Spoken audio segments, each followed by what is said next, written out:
بسم اللہ الرحمن الرحیم. ناظرین السلام علیکم. میں ہوں آپ کا میزبان صابر شاکر. وفاقی دارالحکومت اسلام آباد راولپنڈی امریکہ برطانیہ سے بہت ہی اہم ترین ڈیولپمنٹس ہو رہی ہیں جناب. بہت بڑی بڑی خبریں ہیں. عید کی چھٹیاں شروع ہو چکی ہیں لیکن خبریں بہت ہی دھماکے دار قسم کی ہیں اور معاملات کافی بگڑ چکے ہیں. کس کے؟ Field marshal general Asim Munir صاحب کے اور ان کی پوری رجیم کے اور ان کے حواریوں کے. بہت زیادہ حالات خراب ہیں اور خاص طور پہ جو جعلی نظام حکومت چل رہا ہے اس کو شدید ترین خطرات لاحق ہو چکے ہیں اور یہ خطرات لاحق وہیں سے ہوئے ہیں جہاں پہ سب سے زیادہ وہ تکیہ کیے ہوئے تھے اور ان کا خیال تھا کہ اب بڑے گھر میں ہماری بات ہو گئی ہے اس لیے ہمیں کوئی خطرہ نہیں، لیکن وہیں سے بات خراب ہو رہی ہے جناب. آج ہے 6 جون اور دن ہے جمعۃ المبارک کا. سب سے پہلے تو مشرق وسطیٰ، سعودی عرب، UAE اور عرب ممالک میں بسنے والے اور برطانیہ میں، امریکہ میں بسنے والے تمام مسلمانوں کو عید مبارک، جو آج عید منا رہے ہیں جناب. اور پاکستانیوں کو خاص طور پہ عید مبارک. اللہ تعالیٰ ہم سب کی قربانیاں قبول فرمائے، عبادتیں اور دعائیں قبول کرے. تو صورتحال یہ ہے کہ پہلی خبر ہم لیتے ہیں چیف الیکشن کمشنر اور الیکشن کمیشن کی تقرری کے لیے پارلیمانی کمیٹی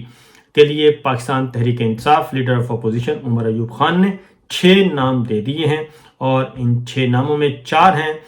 قومی اسمبلی کے ارکان ہیں اور 2 سینٹ سے ہیں. اسد کیسر صاحب، گوہر علی خان یعنی کہ بیرسٹر گوہر، صاحبزادہ حامد رضا صاحب اور سردار لطیف کھوسہ، یہ ہوں گے قومی اسمبلی سے 4 ارکان. سینٹ سے شبلی فراز صاحب اور علامہ راجہ ناصر عباس صاحب کو نامینیٹ کیا گیا ہے. اس طریقے سے چیف الیکشن کمشنر اور الیکشن کمیشن کے دیگر ارکان کی تقرری کا جو پروسیس ہے وہ شروع ہو چکا ہے. اب آتے ہیں پہلی بڑی خبر کی طرف اور وہ خبر ہے واشنگٹن سے، کیونکہ بہت زیادہ خوشیاں منائی گئی تھیں جب امریکہ سے کچھ پاکستانی آئے تھے اور انہوں نے مہمان بنے تھے وہ ہماری عسکری قیادت کے. اور army chief general Asim Munir صاحب اس وقت، جو کہ آج کل فیلڈ مارشل ہیں، بہت زیادہ خوش تھے، مطمئن تھے. اور پھر 3-4 دن پہلے ایک انٹرویو ہوا، نشر ہوا اور تنویر صاحب کا، اور اس کے بعد تو بہت ہی زیادہ جو عمران خان صاحب کے مخالفین تھے بہت زیادہ خوش نظر آ رہے تھے کہ ہم نے بہت زیادہ کام کر دیا ہے. اور یہ بھی کہا گیا تھا کہ عمران خان صاحب کا کام تمام ہو چکا ہے. یہ بھی ہوا، لیکن صورتحال یہ ہے کہ وہ جو وزٹ کیا تھا جس ڈیلیگیشن نے اور جن کو بہت بڑھا چڑھا کر پیش کیا گیا تھا، وہ ان کے دانے ختم ہو گئے ہیں، دانے مک گئے ہیں. اور واشنگٹن سے ایک بہت بڑی خبر آ گئی ہے. 59 ارکان کانگریس نے، پارلیمنٹیرینز نے صدر ٹرمپ کو خط لکھ دیا ہے اور اس خط میں پاکستان میں جو الیکشن چوری ہوا، الیکشن میں دھاندلی ہوئی، اسلام آباد کا قتل عام ہوا، سیاسی کارکنوں کو جیلوں میں ڈالا گیا، جو بنیادی انسانی حقوق کی خلاف ورزیاں ہو رہی ہیں، جعلی رجیم، تو پہلا خط 59 ارکان نے پریزیڈنٹ ٹرمپ کو خط لکھ دیا ہے اور اس خط میں محسن نقوی صاحب کو ٹارگٹ کیا گیا ہے اور کہا گیا ہے کہ ان پر ویزا پابندیاں لگائی جائیں. اور ایک خاص طور پہ آپ کو معلوم ہے کہ محسن نقوی صاحب اس وقت وزیر داخلہ ہیں اور سینیٹر بھی ہیں، اور وہ خاص طور پہ کس کے قریب ہیں؟ جنرل عاصم منیر صاحب کے. ان کے عزیز ہیں، ان کی اہلیہ کے عزیز بتائے جاتے ہیں اور وہ سب کے فرنٹ فٹ پہ جو کھیلنے والے ہیں، اوپنر بیٹسمین کہنا چاہیے، وہی کیئر ٹیکر چیف منسٹر تھے پنجاب میں، جنہوں نے الیکشن چوری ہوا، جن کی نگرانی میں الیکشن چوری کیا گیا. 9 مئی جب ہوا وہی چیف منسٹر تھے، نگراں وزیر اعلیٰ تھے. اور اس کے بعد اگلا کام جو ہوا اس میں بھی اسلام آباد کا قتل عام ہوا، تو ان کی ویڈیو موجود ہے کہ جناب ہم 5 منٹ کے اندر یہ بلو ایریا خالی کروا سکتے ہیں اور ڈی چوک خالی کروا سکتے ہیں. ایک ان کا نام ہے، ایک عطا صاحب کا ان کا بیان ہے. تو محسن نقوی صاحب کے بارے میں خط لکھ دیا گیا ہے اور اس میں پابندیوں کی سفارش کی گئی ہے. پریزیڈنٹ ٹرمپ سے کہا گیا ہے کہ اس شخص پہ پابندیاں لگائی جائیں. اور یہ آپ ذہن میں رکھیے گا کہ شروعات ہے، اور جب محسن نقوی صاحب قابو میں آئیں گے اور اس کے بعد پھر کیا ہوگا، اس کے بعد پھر ان کے اگلے جو ہیں وہ ان کی طرف معاملہ بڑھے گا. اور یہ ایک الارمنگ سچویشن ہے، خطرناک سچویشن ہے، اور ایک ایسے وقت میں یہ کام ہوا ہے جب army chief general Asim Munir صاحب امریکہ کا دورہ کرنے والے ہیں، امریکہ کا وزٹ ہے ان کا، اور ان کے ساتھ جو ہے مریم صاحبہ بھی امریکہ کا دورہ کرنا چاہتی ہیں اور ان کا بھی دورہ تیار ہے۔ تو یہ سب پریزیڈنٹ ٹرمپ کو رام کر رہے تھے اور ان کا خیال تھا کہ پریزیڈنٹ ٹرمپ اور ٹرمپ انتظامیہ کو ہم نے قابو کر لیا ہے، اب کوئی مسئلہ نہیں ہے، پینٹاگون ہمارے ساتھ فٹ ہے اور وہاں کی انٹیلیجنس ادارے جو ہیں وہ ہمارے ساتھ فٹ ہیں، ہمارے ساتھ سیٹ ہیں، لہٰذا دیر از نو پرابلم۔ لیکن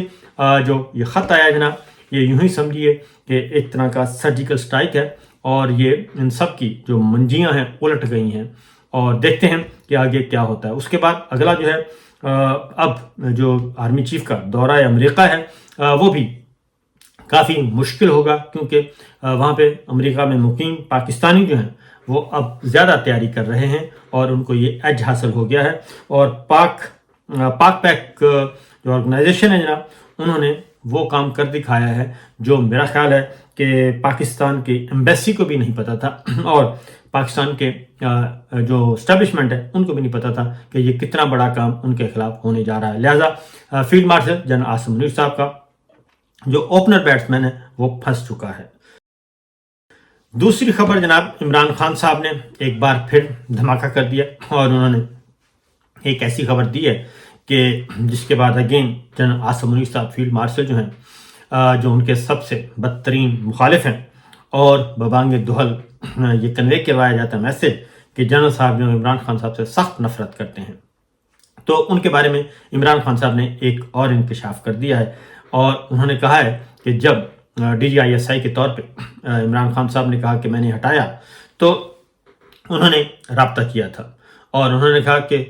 مجھے زیر کرنے کے لیے جو ناروا سلوک میری اہلیہ کے ساتھ روا رکھا گیا ہے وہ پاکستان کی تاریخ میں ایسا کبھی نہیں ہوا، اور انہوں نے کہا کہ یہ بدترین مثال ہے گھٹیا حرکت کی۔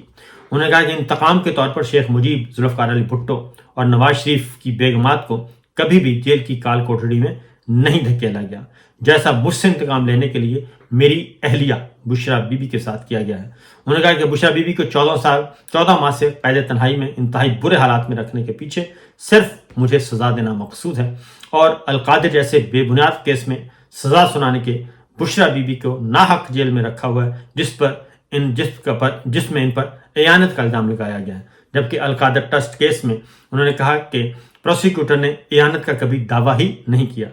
عمران خان صاحب نے یہ انکشاف کیا کہ جنگل کے بادشاہ نے عہدے سے برطرفی کے بعد زلفی بخاری کے ذریعے بشرا بی بی کو پیغام پہنچایا کہ آپا میں آپ سے ملنا چاہتا ہوں، مگر بشرا بی بی نے صاف انکار کر دیا کہ میرا سیاسی اور حکومتی معاملات سے کوئی تعلق نہیں ہے، لہٰذا میں ملاقات نہیں کروں گی، جس کا عاصم منیر یہاں اڈیالہ جیل میں تعینات کرنل کے ذریعے انتقام لے رہا ہے۔ اور انہوں نے واضح طور پر کہا کہ غیر قانونی طور پر تعینات اس کرنل کے نزدیک عدالتی احکامات کو قطعاً کوئی حیثیت حاصل نہیں۔ عاصم منیر اب ذاتیات پر اتر آیا ہے، اس کے ایما پر میری اور بشرا بی بی کی 4 ہفتوں سے شیڈول ملاقات بھی نہیں کروائی جا رہی، اور قیدیوں کو میسر دیگر بنیادی انسانی حقوق کو بھی معطل کر دیا گیا ہے۔ تو آج عمران خان صاحب نے جناب یہ ایک امپورٹنٹ جو ہے انکشاف کیا ہے، اور لگتا یہی ہے کہ معاملات جو ہیں وہ کافی گھمبیر ہو گئے ہیں اور آنے والے دنوں میں اس لڑائی میں مزید شدت آئے گی۔ شاید اسی لیے عمران خان صاحب نے کہا تھا کہ انہیں 3 ماہ کے لیے نظر بند کرنے کا ارادہ ہے، اور اگر یہ 3 ماہ دیکھا جائے تو کل علیمہ خان صاحبہ نے بھی کہہ دیا کہ ان کا کوئی ارادہ نہیں ہے عمران خان صاحب کو رہا کرنے کا، اور یہ ستمبر تک کم از کم عمران خان صاحب کو جیل میں رکھنا چاہتے ہیں، کیونکہ جون میں انہوں نے کہا کہ اگلے کچھ عرصے کے بعد چھٹیاں ہو جائیں گی عدالتوں میں، اور پھر سپٹمبر میں عدالتیں دوبارہ کھلیں گی، تو تب تک یہ عمران خان صاحب کو جیل میں رکھنا چاہتے ہیں۔ عمران خان صاحب نے ایک اور بات بھی کی ہے، انہوں نے کہا کہ جی ماضی میں شیخ مجیب اور اکبر بگٹی کو غدار قرار دے کر ملک کو بہت زیادہ نقصان کیا گیا، مہرنگ بلوچ اور ہم سب سیاسی لوگ ہیں، غداری کے لیبل لگانے سے ملک کو ناقابل تلافی نقصان اٹھانا پڑتا ہے، اور اس لیے انہوں نے کہا کہ یہ جو کچھ بھی کر رہے ہیں، اور یہ میڈیا کو انہوں نے خریدا ہوا ہے، اشتہارات کے ذریعے رشوت دے کر میڈیا کا منہ بند کر رہے ہیں، لیکن انہوں نے کہا کہ 27ویں آئینی ترمیم اس مقصد کے لیے لائی جا رہی ہے کہ بادشاہ سلامت کے سامنے کوئی آواز اٹھانے کی جرت نہ کرے. جو بھی بادشاہ کے سامنے جھکے گا اس کے سارے کیسز معاف کر دیے جائیں گے, اور جو بھی بادشاہ کے سامنے سر تسلیم خم نہیں کرے گا اس کا مقدر جیل کی کال کوٹڑی ہوگی. پاکستان میں جو بھی آزاد صحافی تھا بزور جبر یا تو اس سے ملک بدری پر مجبور کر دیا گیا اور چپ کرا دیا گیا یا اسے اٹھا لیا گیا ہے. آزاد صحافیوں کے لیے جیسے زمین تنگ کر دی گئی ہے, ان کی فیملیز کو جیسے ہراساں کیا گیا, ملک کی تاریخ میں اس کی نظیر نہیں ملتی.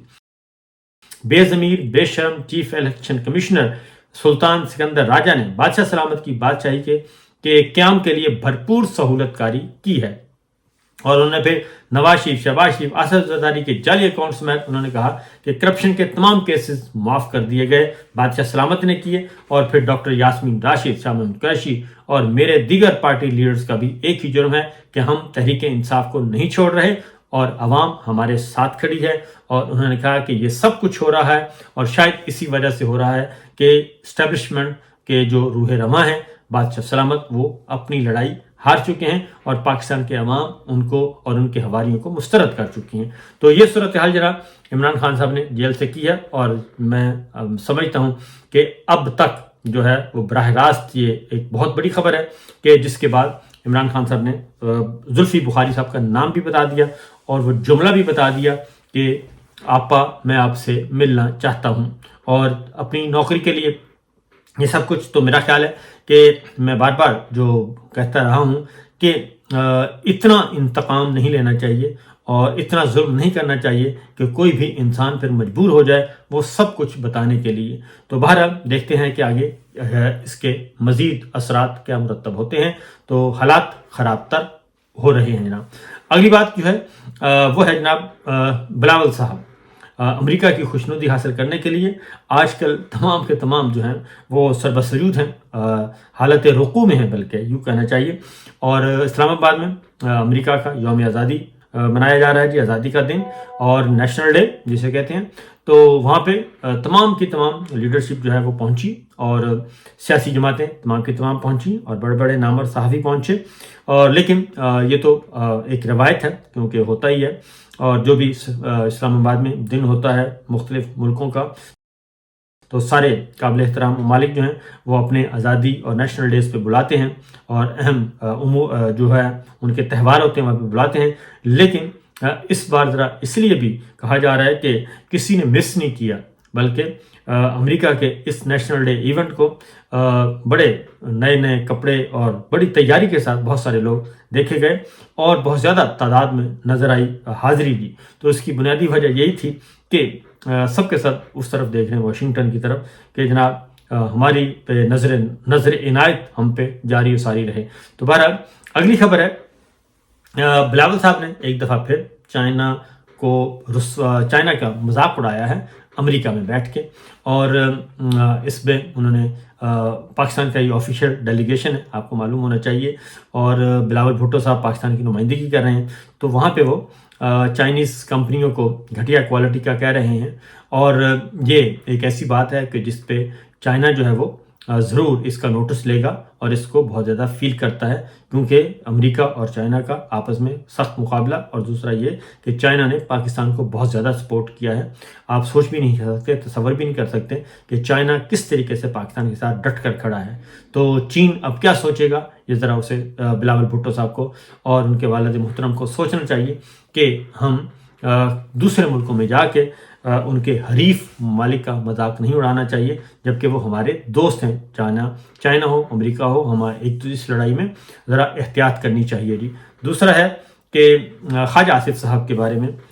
کچھ خبریں ہیں. خواجہ آصف صاحب بدستور حسب معمول ویسے چبلے ہی مارتے ہیں, آج تک انہوں نے کوئی اچھا کام تو کیا نہیں ہے, اور وہ اپنے منہ سے جب بھی اگلتے ہیں زہر اگلتے ہیں یا پھر گند اگلتے ہیں, اور خواتین کی وہ بہت زیادہ انسلٹ کرتے ہیں ہمیشہ سے, اور ان پہ یہ بہت بڑا الزام ہے, اور وہ بہت زیادہ دفعہ قابو میں بھی آ چکے ہیں. لیکن بہرحال اب انہوں نے کہا تھا کہ جی ہم نے شملہ معاہدہ ختم کر دیا ہے, جبکہ دفتر خارجہ نے اس بات کی سختی سے تردید کر دی ہے, اور دفتر خارجہ نے کہا ہے کہ ایسا کچھ نہیں ہوا, اور بدستور شملہ معاہدہ ابھی تک منسوخ نہیں کیا اور وہ انٹیکٹ ہے. اور وزیر دفاع خواجہ آصف صاحب جو ہیں وہ پتہ نہیں کیوں اپنی دفاع کے معاملے میں تو کچھ نہیں کہتے. وزارت دفاع ظاہر ہے وہاں پہ وہ ان کی حیثیت جو ہے وہ ہم سب کو معلوم ہے، لیکن وہ اب اسحاق ڈار صاحب کی وزارت کے بارے میں فیصلے سنا رہے ہیں. تو وزارت خارجہ نے آفیشیلی بتا دیا ہے کہ ایسا کچھ نہیں ہے. میرا خیال ہے احتیاط کرنی چاہیے اور ہر وقت کا بولنا جو ہے اچھا نہیں ہوتا. دوسری جانب خواجہ آصف صاحب نے تنقید کا نشانہ بنایا جنرل باجوہ صاحب کو، تو اس کا جواب دیا ہے ہمارے جنید سلیم صاحب نے، بہت اچھے دوست ہیں. انہوں نے کہا ہے کہ خواجہ آصف جس شاخ پہ بیٹھتے ہیں ہمیشہ اسی کو کاٹتے ہیں اور جس برتن میں کھاتے ہیں اسی میں چھید کرتے ہیں. خواجہ آصف جنرل باجوہ کے سسر کے لیے ایک خاص قسم کی اوجڑی پکوا کر لایا کرتے تھے کیونکہ انہیں اوجڑی بہت پسند تھی. اس کا صلہ انہیں 2018 میں ملا جب جنرل باجوہ کو انہوں نے فون کر کے کہا کہ مجھے فارم 47 چاہیے اور میں ہار رہا ہوں عثمان ڈار سے، تو مجھے جتوا دیا جائے. تو پھر جنرل باجوہ صاحب نے اپنے یقیناً سسر کی بات مانی ہوگی اور خواجہ صاحب کی بھی بات مانی ہوگی، ریکویسٹ کی تھی تو انہوں نے جتوا دیا تھا. فارم 47 پہنچ گیا تھا اور اس بار جو فارم 47 ہے وہ ہمارے فیلڈ مارشل نے پہنچایا ہوگا یقیناً. تو یہ صورتحال ہے، یہ سچویشن ہے. تو میرا خیال ہے کہ جس پہ احسان کیا جائے اس کے شر سے بچنا چاہیے. تو یہی ہے فیلڈ مارشل کے لیے بھی پیغام. اجازت دیجیے، اللہ حافظ.